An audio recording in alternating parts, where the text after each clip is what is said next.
1620년 12월 26일 영국을 출발한 146명의 청교도들이 미국의 프리머스 해변에 도착을 하게 됩니다.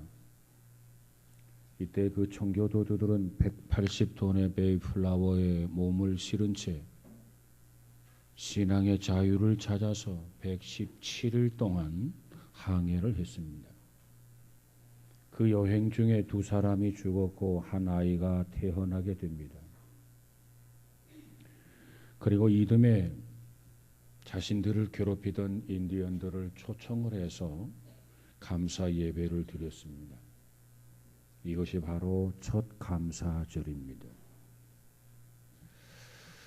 그런데 남미는 북미보다도 여러 가지 좋은 자연 환경을 가지고 있습니다.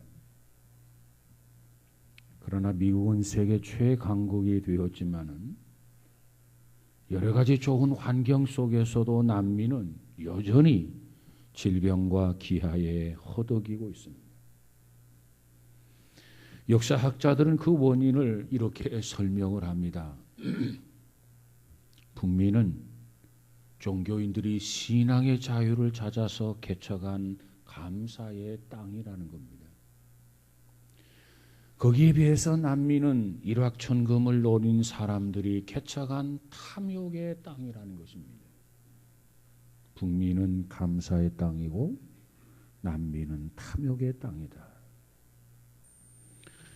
이처럼 북미와 남미가 현격한 생활 수준의 차이를 보이는 것은 지극히 당연할 것이다.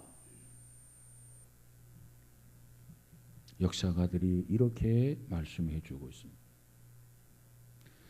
그런데 가정에서도 마찬가지라고 하는 겁니다. 감사가 넘치는 가정들은 후손들이 복을 받아요. 감사하며 사는 그러한 가정의 후손들 자자손손의 복을 받아요. 그런데 자신의 유익만을 추구하는 이기적인 가정의 후손들은 어떻게 되느냐? 평생 동안 탐욕의 늪에서 헤어나오지를 못한다는 것입니다. 오늘 우리는 특별히 금년 2014년도 전반기 맥주 감사절 예배를 드리고 있는데 정말 이와 같은 예배를 통해서 우리 모두가 그리고 우리 모두의 가정이 정말 하나님 앞에 감사하고 더욱 감사하는 그런 복된 가정 성도가 되시기를 주님의 이름으로 축복합니다. 하나님께서는 항상 이스라엘의 승리의 근원이셨습니다. 이스라엘 백성들이 열방 속에서 지금까지 살아남을 수 있었던 것은 그 근본이 하나님이셨습니다. 하나님이 함께 하시고 하나님이 역사해 주셨기 때문에 오늘의 이스라엘이 가능했다 그 말이에요. 하나님은 이스라엘의 승리의 근원일 뿐만 아니라 방패가 되셨고 요새가 되어 주셨습니다. 많은 어려움과 위기가 있었지만 하나님께서 이 백성들을 지켜주시고 지금까지 보호하시고 지금까지 인도해 주셨습니다. 그런데 그럼에도 불구하고 오늘 다윗은 엉뚱한 짓을 저지르고 있다라고 하는 겁니다. 이전에 주신 하나님의 은혜를 기억하면서 하나님을 더 의지하고 하나님을 더 경외하며 살아야 할 이 다윗이 이제는 하나님 대신에 군대의 수를 헤아리기를 시작합니다. 하나님을 의지하기보다는 군대의 수, 군대를 의지하려는 속셈이 아니었겠습니까? 다윗은 내가 이 나라를 다스리고 지휘하는 한 왕이다. 이 나라를 더욱 견고하게 든든하게 만들어야 되겠다. 그래서 인구조사를 실시하게 됩니다. 인구조사를 하게 되는 원인은 군사력을 강화하고 왕권을 강화시키려는 목적으로 인구조사를 하기 시작했습니다. 여러분, 하나님이 다윗의 이 모습을 어찌 모를 수 있겠습니까? 하나님은 우리 인간의 마음속을 꿰뚫어 보고 계시는 그러한 전능하신 하나님이시란 말이에요. 그 하나님 앞에서 받은 바 은혜를 저버리고 다윗이 하고 있는 이 조치는 무엇보다도 하나님을 무시하고 하나님을 배반하는 엄청난 죄악이었습니다. 하나님을 의지할 자가 딴 곳에 마음을 두고 있단 말이에요. 하나님에게서 점점 마음이 멀어지고 있다 그 말이에요. 하나님을 의지하기보다는 군대 수를 의지하려는 엉뚱한 생각을 품고 있다 그 말이에요. 하나님이 어떻게 그 마음을 모를 수 있겠습니까? 이러한 배반적인 행동이 자그만치 10개월 정도 계속되게 됩니다. 하나님은 그동안에도 다윗이 자기 잘못을 돌이키고 자기 모습을 회복하고 하나님 앞에 회개하기를 기다리면서 인내하셨던 겁니다. 그런데 다윗은 하나님의 그와 같은 마음을 헤아리지 못하고 계속해서 인구조사를 강행하게 됩니다. 그리고 비로소 요압 장군으로부터 다윗에게 이제는 칼을 쓸 수 있는 장정의 숫자가 130만 명이 되었다고 보고를 받게 됩니다. 130만 명. 이 130만 명이라고 하는 숫자는 출애굽 당시 이스라엘 병력의 2배 이상의 수가 아니겠습니까? 이렇게 하나님의 뜻을 저버리고 하나님을 등지고 하나님이 싫어하는 거 인구조사를 해서 군권을 장악하고 특별히 군사력을 강화하려는 이 엉뚱한 생각 하나님이 모르실 까닭이 없단 말이에요. 그러다가 하나님이 진노합니다. 그 일로 인해서 3일 동안 이스라엘의 온역 전염병으로 이스라엘을 하나님이 치는데 7만 명이 3일 동안에 죽었습니다. 하루 이틀 사흘 동안에 전염병으로 7만 명이 죽었단 말이에요. 하나님이 다윗을 치신 겁니다. 이전에 받은 바 은혜를 기억하면서 더 하나님을 의지하고 살아야 되는데 이전에 하나님의 축복을 생각하면서 하나님 앞에 더 감사하며 살아야 되는데 하나님의 은혜를 저버리고 하나님 앞에 감사하기는커녕 다른 것을 의지하려는 군사를 의지하려는 엉뚱한 생각, 큰 죄악을 범하고 있었던 겁니다. 여러분, 우리 하나님은 복의 근원이신 하나님이십니다. 우리 하나님은 우리의 생사화복을 주장하시는 전능하신 하나님이십니다. 우리가 하나님을 겸모하게 겸손하게 하나님을 섬기면 하나님은 모든 것을 우리에게 더하여 주시고 더하여 주시고 더하여 주시지만은 그러나 하나님을 섬겨야 할 자가 우상을 섬기면 하나님은 모든 것을 다시 다 빼앗아 가십니다. 그런 하나님이세요.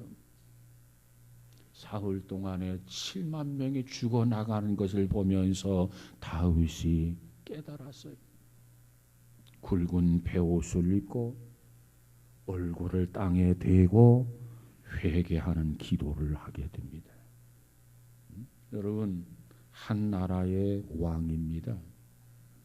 다윗은 왕이라고 하는 처지에 결코 연연하지 아니하고 하나님 앞에서 절대 최소한의 겸손과 회개의 모습을 보이고 있는 그 모습이에요. 그래서 하나님이 다윗의 그 모습을 보면서 용서해 주시고 하나님이 다시 다윗을 들어서 쓰셨던 내용이 오늘 사무엘하 24장의 내용입니다. 오늘 특별히 이 맥주 감사절을 통해서 이 사무엘하 24장 본문에 나와 있는 갓이 어떻게 사명을 감당했는가, 특별히 아나우나가 어떠한 사명을 감당했는가, 그리고 거기에 비해서 다윗이 어떠한 사명을 감당했는가, 그 점을 살펴보면서 하나님의 은혜와 축복 속에 살아가는 우리 모두가 다 되시기를 주님의 이름으로 축원합니다. 먼저 이 가시라고 하는 사람이 어떠한 사명을 감당했는가를 살펴보십시다. 오늘 본문 18절에 가서 보니까 이날에 가시 다윗에게 이르러 그에게 아뢰되 올라가서 여부스 사람 아나우나의 타작마당에서 여호와를 위하여 단을 쌓으소서 했습니다. 다윗이 비로소 잘못을 깨달았어요. 그리고 하나님 앞에 엎드려서 회개합니다.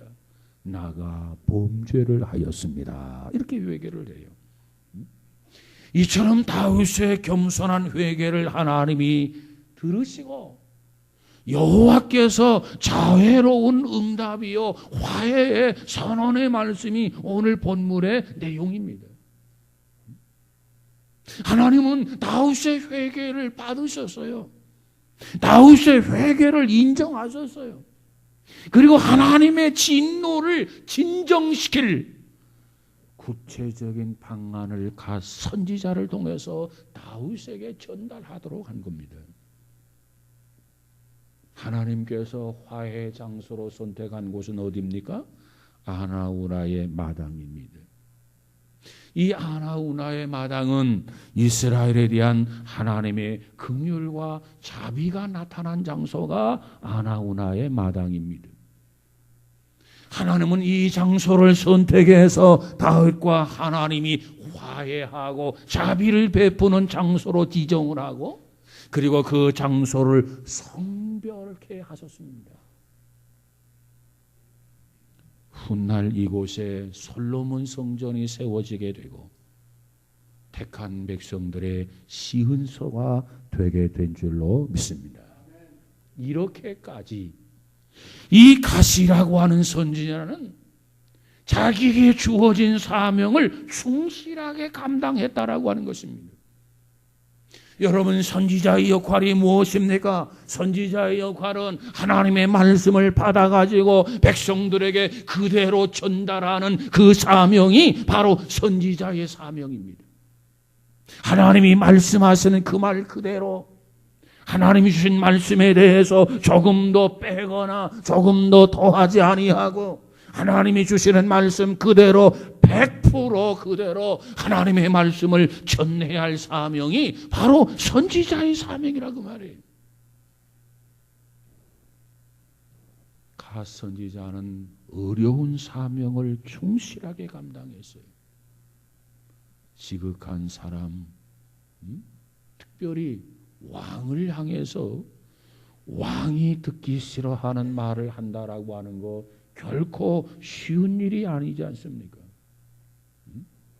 그런데 하나님께서 말씀하니까 그 말씀을 받아가지고 다시 다윗에게 이르러 그에게 아뢰되 올라가서 여부스 사람 아나우나의 다장마당에 가서 여호와를 위해서 단을 쌓으소서. 여러분, 선지자는 자기 말을 해서도 안 돼요. 선지자는 왕이 듣기에 좋은 말을 해서도 안 돼요. 자기가 하고 싶은 말이라 할지라도, 왕이 듣기 싫은 말씀이라 할지라도 하나님께서 가서 액면 그대로 전하라 그러면 가서 전하는 겁니다. 그래야 죽을 자들이 살아나는 거예요. 망할 자들이 망하지 않는 거 아니겠습니까? 듣기 좋은 말만 하고 들려주기 좋은 말만 전해준다면 그가 어찌 망할 자리에서 죽을 자리에서 살아날 수 있겠습니까? 불가능하단 말이에요. 선지자는 하나님 말씀만 전해야 됩니다. 선지자는 하나님의 말씀만 그대로 전해야 됩니다. 이게 선지자예요. 그러기에 선지자가 죽기도 하고 순교를 당하기도 하는 것 아니겠습니까? 오늘 이처럼 선지자가 어려운 상황 속에서도 자기의 사명을 잘 감당했더니 자기도 살고 다윗도 살고 이스라엘도 살게 되었어요. 여러분, 우리 모두가 정말 주님 앞에서 주어진 사명을 감당함으로 자신도 살고 가족도 살고 교회도 살고 민족도 사는 그와 같은 은혜가 있어지기를 주님의 이름으로 축복합니다. 주 156년 2월 2일 사도 요한의 제자로서 서문학교회의 영적 지도자인 감독 폴리갑이 순교하는 사건이 일어났습니다. 당시에 로마 황제의 신사 참배를 거절했던 폴리갑 그리고 인근 지역 성도들 11명이 유대인들의 밀고로 인해서 체포가 되게 됩니다. 그때 폴리갑의 인격과 덕망을 흠모했던 총독은 폴리갑을 향해서 이렇게 말합니다. 이제라도 예수를 욕하고 황제의 신상에 절을 하면 당장에 풀어드리겠습니다. 이렇게 이야기합니다. 지금이라도 예수를 욕하고 황제의 신상에 절을 하면 당장에 풀어주겠습니다. 이런 제안을 하게 됩니다. 그 말을 들었던 폴리갑이 이렇게 대답을 했습니다. 지난 86년 동안 내가 섬겨온 주님, 그분은 언제나 나를 인자하심으로 대하소서. 그런데 내가 어찌 살면 얼마나 더 살겠다고 이제 와서 그를 모독할 수 있단 말이오. 그랬어요. 그러자 총독이 화가 났습니다. 내 목숨이 아깝지 않은가? 너를 야수의 밥이 되게 하겠다. 이렇게 큰 소리를 칩니다. 내 목숨이 아깝지 않은가? 여러분, 어떻게 자기 목숨이 아깝지 않겠습니까? 너를 야수의 밥이 되게 하겠다 그랬어요. 야수의 밥이 되겠다. 얼마나 두렵고 얼마나 끔찍한 일이겠습니까? 그런데 폴리갑은 당당하게 그 말에 이렇게 조용히 대답합니다. 어서 맹수를 부르시오. 살려주세요. 살려주세요. 애걸복걸하는 게 아니라 폴리갑은 조용히 대답하기를 어서 맹수를 부르시오. 두렵지 않다는 거예요. 그 말을 들었던 총독은 내가 맹수를 두려워하지 않으니 너를 불태워 죽이겠다. 이렇게 위협을 합니다. 그 위협 앞에서도 폴리갑이 뭐라고 말합니까? 총독이요. 잠시 있다가 꺼질 이 불보다 장차 심판을 위해서 예배된 하나님의 영원한 진노의 불을 두려워하시오. 그랬어요. 그리고 이윽고 형리들이 장작에 불을 피워서 그를 불태워 죽이려고 합니다. 그래서 장작에 불을 붙였어요.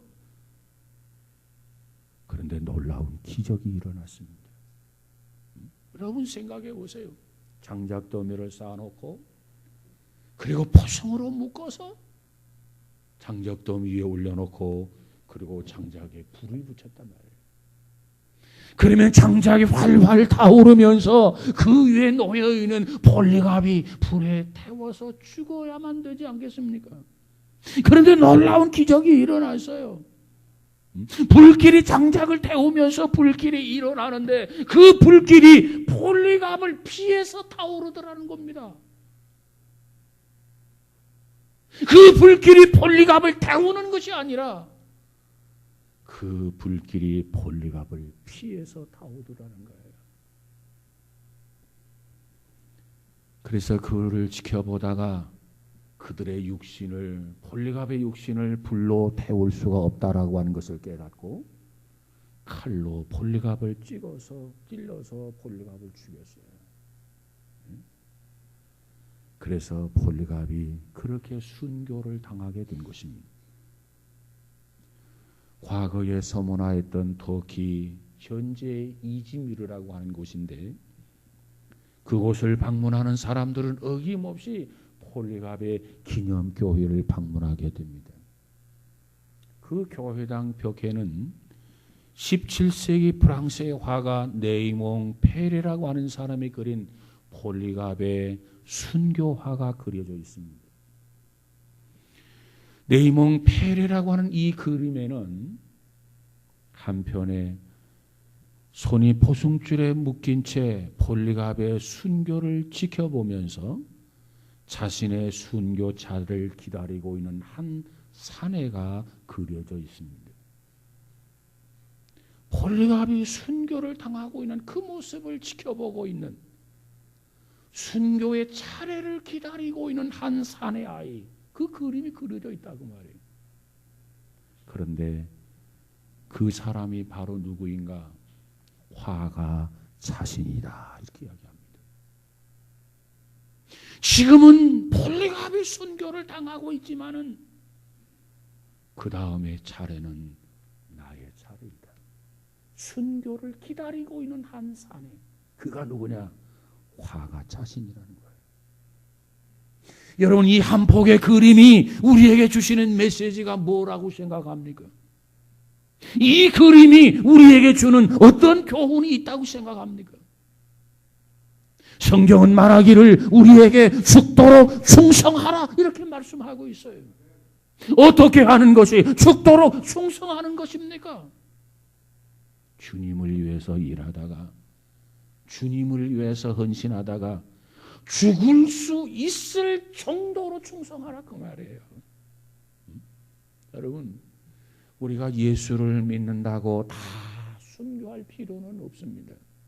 그러나 우리 모두가 다, 모든 성도들이 다 순교의 신앙을 가지고 하루하루 살아가는 것이 바로 매우 중요한 사실이에요.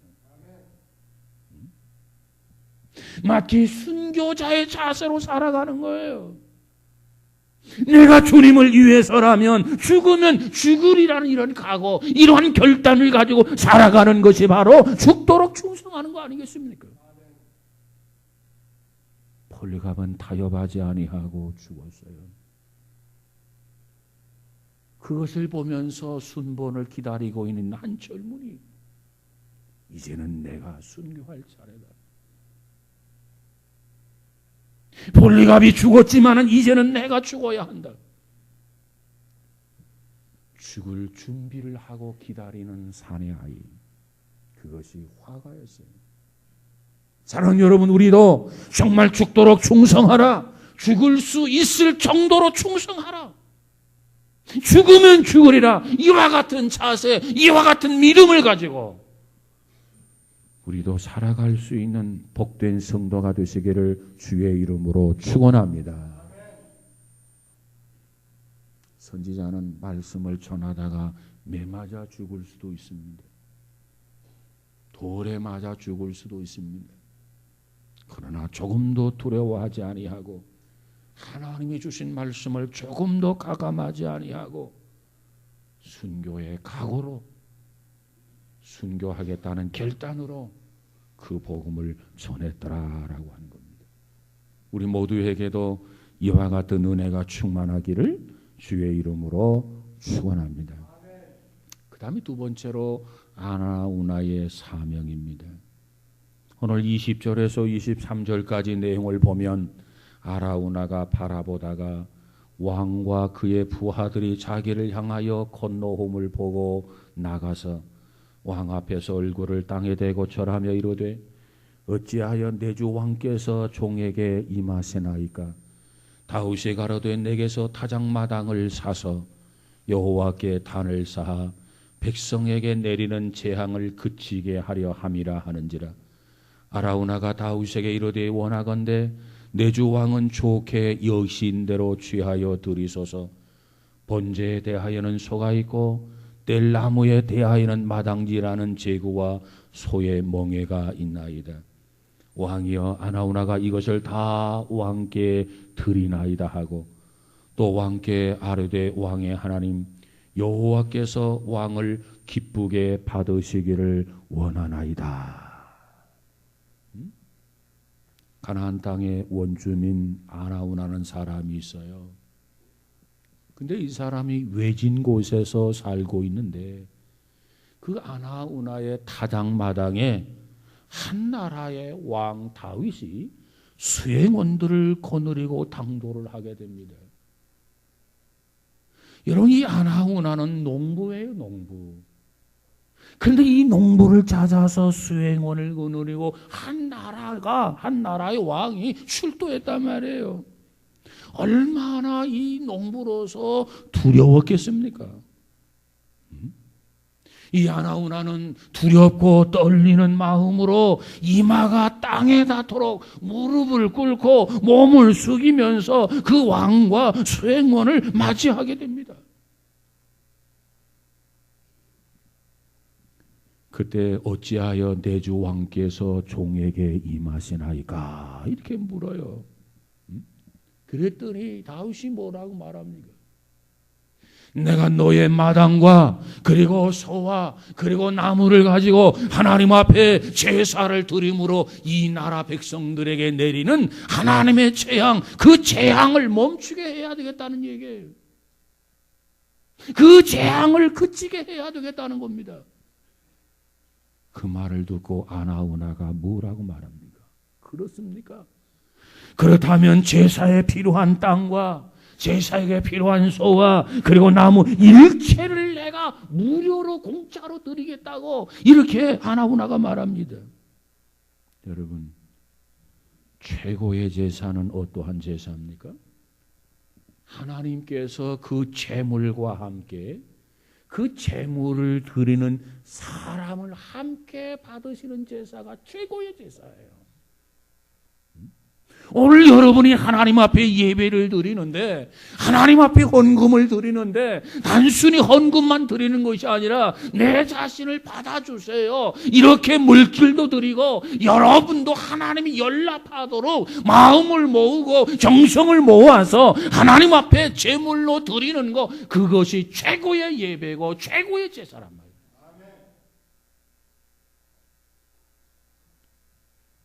그래서 아나운하는 다윗 왕의 제사에서 제물과 더불어 제물을 드리는 자도 우리 하나님 모두가 기쁘게 받으시는 하나님께서 기쁘게 연락되시는 그런 성공적인 제사가 되기를 원했습니다. 그는 누구였습니까? 가나안 여부스 족속이었습니다. 그는 훗날 여호와의 종교로 개종한 것으로 보여집니다. 그러한 그가 하나님을 위해서 자기 자신의 땅을 내놓겠다는 거예요. 하나님을 위해서 자기의 소를 내놓겠다는 거예요. 하나님을 위해서 자기가 쌓아놓았던 장작을 다 내놓겠다는 겁니다. 이것은 무엇을 의미하느냐? 헌신을 필요합니다. 헌신을 의미합니다.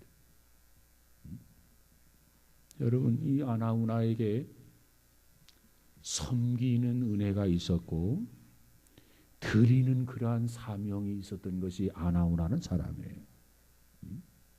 어디에서든지 과거나 현재나 보면은 섬기고 드리는 사명을 가지고 있는 사람들은 참으로 복을 받아요. 그 생업에 복이 주어져요. 그리고 그 자손들이 점점 다 잘 됩니다. 제가 들은 이야기로는 서울 중구의 저동에 영락교회가 있습니다. 이북에서 전쟁을 통해서 한경진 목사님과 교인들이 이남으로 피난을 왔습니다. 그리고 예배를 드리고 그리고 교회를 건축해야 되겠습니다. 그래서 목사님은 어느 날 교인들에게 광고를 했다는 겁니다. 여러분, 교회를 건축하기 위해서 기공 예배를 드리겠습니다. 그런데 기공 예배를 드리게 되는데 여러분의 재산 10분의 1을 하나님 앞에 드릴 수 있는 사람만 참석하십시오. 그들은 이북에서 신앙생활을 하다가 전쟁이 일어나서 보따리 짐을 싸가지고 이 나무로 피신 내려왔는데 그나마 가지고 있는 그 재산의 10분의 1을 드릴 수 있는 사람만 성전 기공 예배에 참석하라는 광고였어요. 그리고 한경영 목사님은 기대해 봤어요. 과연 얼마나 올까? 하나님 앞에 자기 재산의 10분의 1을 드리면서 성전을 건축하는 일에 참여하겠다는 사람이 과연 몇 명이나 나타날까? 날짜가 되었어요. 그리고 시간이 되었어요. 그리고 나서 그 예배를 드린 숫자가 정확히 37명, 37명이었다라고 하는 겁니다.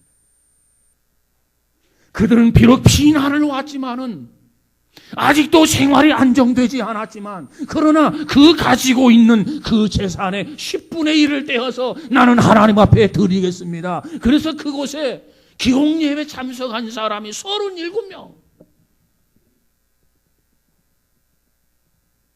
그리고 40년 후에 목사님이 그걸 확인해 보았습니다. 과연 그들의 후손들이 어떻게 되었을까? 본인과 후손들이 하나님의 어떤 축복을 주셨을까? 결론은 그겁니다. 단 한 사람도 복을 받지 않은 사람이 없더라는 거죠. 이 땅에 누구보다도 성공했고 누구보다도 부유하게 살고 이것을 통해서 그 목사님은 다시 한번 강조하기를 하나님은 복의 근원이신 하나님이시다. 하나님을 위해서 드리고 하나님을 위해서 섬기는 자에게 하나님께서 창고문을 열으시고 쏟아 부어주시는 하나님이시다. 이것이 한경지 목사님의 메시지였습니다. 여러분, 신병이 군에 입대를 하게 되면 어떻게 됩니까? 그가 총을 매면 총이 굉장히 무겁게 느껴지고 어깨가 축 처지고 저것이 바로 군인인가 그런 생각이 들 정도이죠. 그러나 한 주가 지나고 두 주가 지나고 세 주가 지나고 훈련을 끝나갈 쯤이 되면은 총은 무겁게 느껴진 것이 가볍게 느껴지고 손에 익숙하지 않았던 총에 제법 익숙해지고 이제는 마음대로 총을 다루는 그런 군인이 되는 것 아니겠습니까? 아니 어떻게 그와 같이 총이 무거웠는데 가벼워지게 됩니까? 이 총을 드는 자세가 어색했는데 어떻게 총을 드는 자세가 익숙해졌습니까? 그것은 다름 아닌 연습과 훈련의 차이입니다. 훈련. 그가 열심히 연습을 했기 때문에 그가 열심히 훈련을 했기 때문에 무거웠던 총이 이제는 자유자재로 움직일 수 있고 다룰 수 있는 그런 군인이 되는 것 아니겠습니까? 신앙생활도 마찬가지입니다. 하나님의 말씀을 들으면 처음에 말씀이 굉장히 무겁게 와 닿습니다. 하나님 앞에 예배드리는 시간이 굉장히 지루하게 느껴지게 됩니다. 하나님 앞에 기도하는 시간이 굉장히 따분하게 느껴지게 됩니다.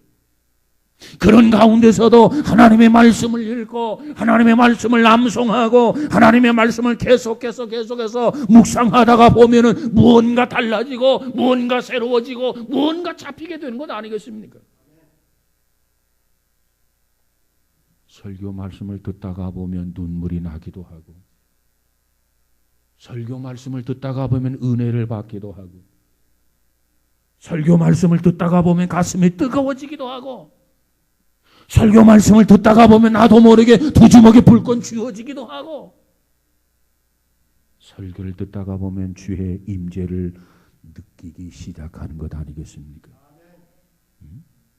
그러다 보면 내 입에서 나도 모르게 하나님 이름이 나오게 됩니다. 그러다 보면 나도 모르게 예수 그리스도를 증거하는 삶을 살아가게 됩니다.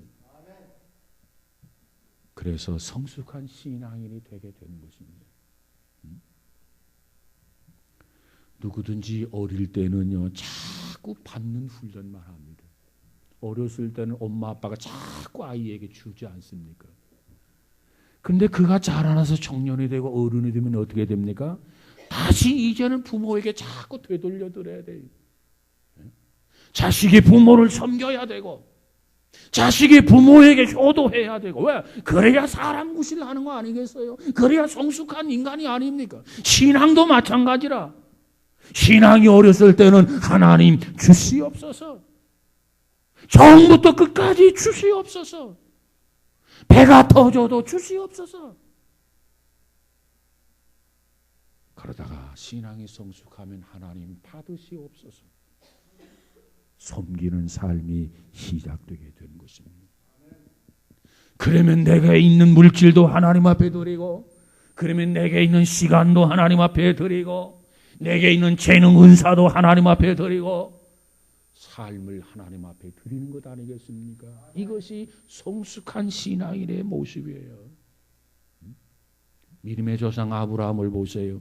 끊임없이 드리는 훈련을 했어요. 그래서 나머지 이 아브라함이 하나밖에 없는 아들 이삭까지 하나님 앞에 드리게 되지 않습니까? 그거 보시고 하나님이 뭐라고 말하십니까? 아브라함아, 아브라함아, 이제야 내가 나를 진실로 경외하는 줄을 알겠다. 그래서 하나님 앞에 드릴 수 있는 사람이 성숙한 사람이에요. 오늘 본문에 보니까 아라우나가 다윗에게 땅도 드리고 소도 드리고 나무도 드릴 수 있었던 것은 평소에 아라우나가 드리는 삶, 성숙한 신앙인으로 살았다고 하는 것 아니겠습니까? 일시적인 충동이 아닙니다. 일시적인 쇼가 아닙니다. 이것이 아라우나의 삶이었고 이것이 아라우나의 신앙이었습니다. 사랑하는 여러분, 우리 모두도 아라우나처럼 하나님을 위해서 무언가 드릴 수 있는 섬기는 삶, 이것이 우리 모두의 삶이 되시기를 주님의 이름으로 축복합니다.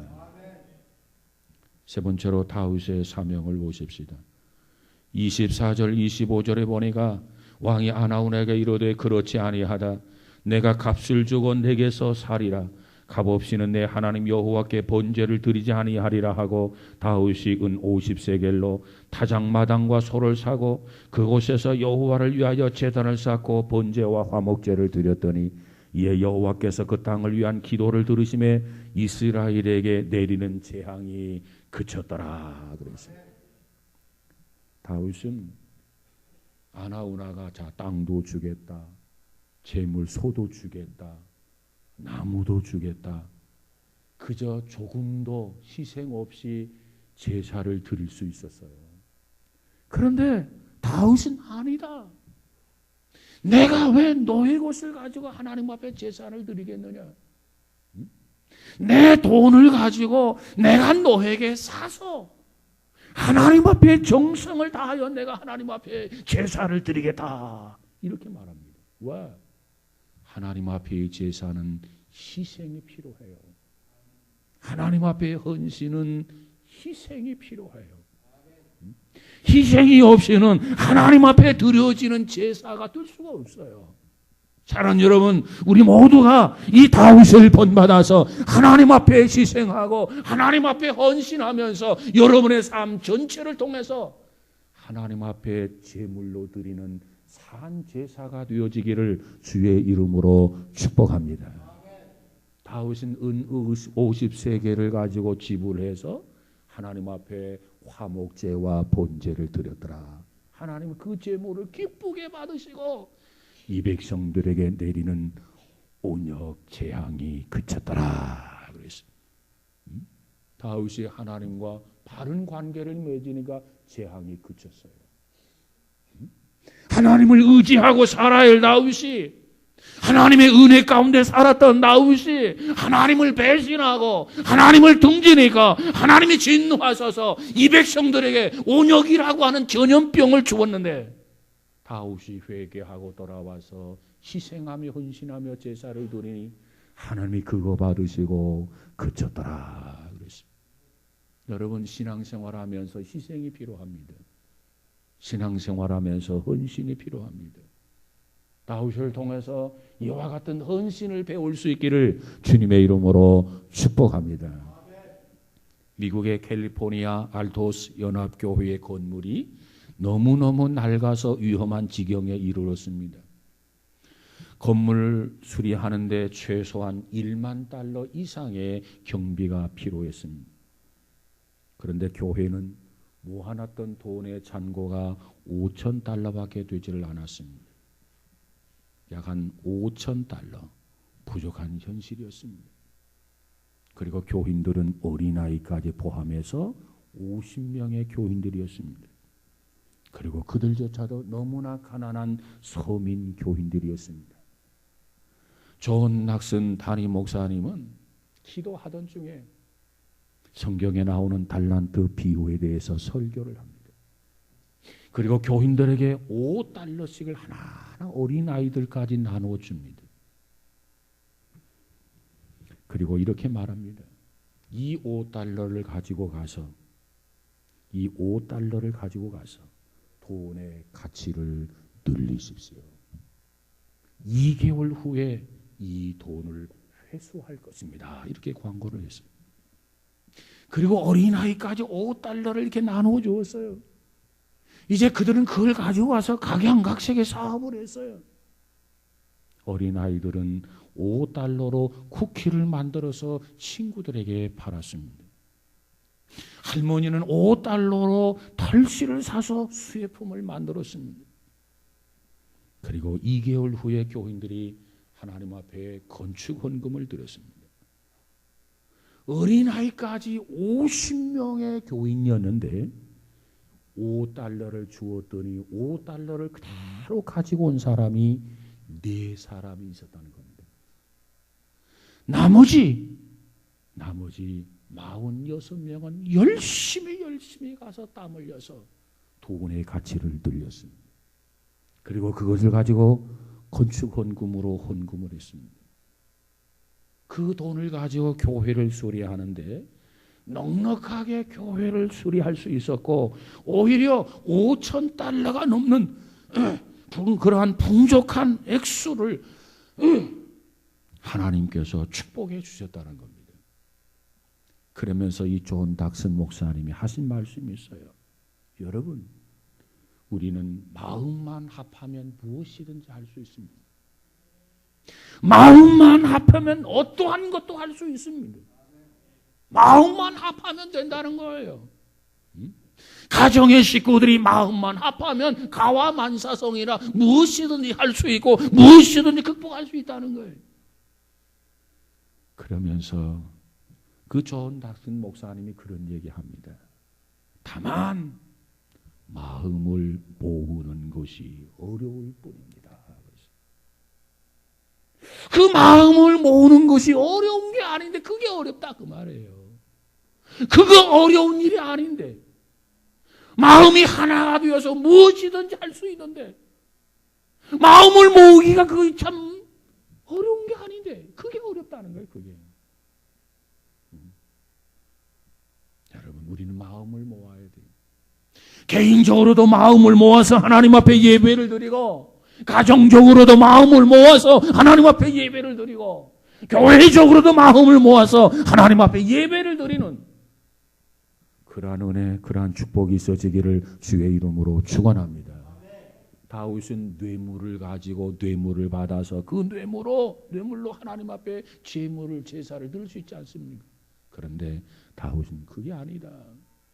내가 하나님 앞에 예배를 드리는데 내가 정당하게 값을 치르고 내 것을 가지고 내가 하나님 앞에 제사를 드리겠다. 그리고 제사를 드렸어요. 문제를 드렸어. 화목제를 드렸어. 그랬더니 하나님이 기쁘게 받으시고 영광을 받으시고 이 백성의 재앙을 거두셨더라. 그랬어요. 여러분, 우리는 선지자 갓처럼, 농사꾼 아라우나처럼, 왕 다윗처럼 하나님은 우리 각자를 각각의 위치로 불러주신 줄로 믿습니다. 하나님이 나를 어디로 불렀든지, 그리고 하나님이 나에게 어떠한 일을 맡겼든지 우리는 서로의 마음이 하나가 되고 각자의 사명을 잘 감당하고 협력해서 하나님의 나라를 이루고 확장하는 귀한 성도, 우리 모두가 다 되시기를 주의 이름으로 축원합니다. 기도합시다. 거룩하신 하나님, 우리를 이모저모로 불러주심을 감사합니다. 서로 나누어지는 것이 아니라 서로 하나 되어지게 하옵소서. 서로 협력하게 하여 주옵소서. 주어진 사명을 잘 감당해서 이 땅에 하나님 나라를 확장하는 귀한 성도들 되어지게 하옵소서. 금년 2014년 특별히 오늘 맥주 감사절로 하나님 앞에 드리는데 감사의 조건들을 더하여 주셔서 평생 동안 그저 감사하며 살게 하여 주옵소서. 예수님 이름으로 기도하옵나이다. 아멘.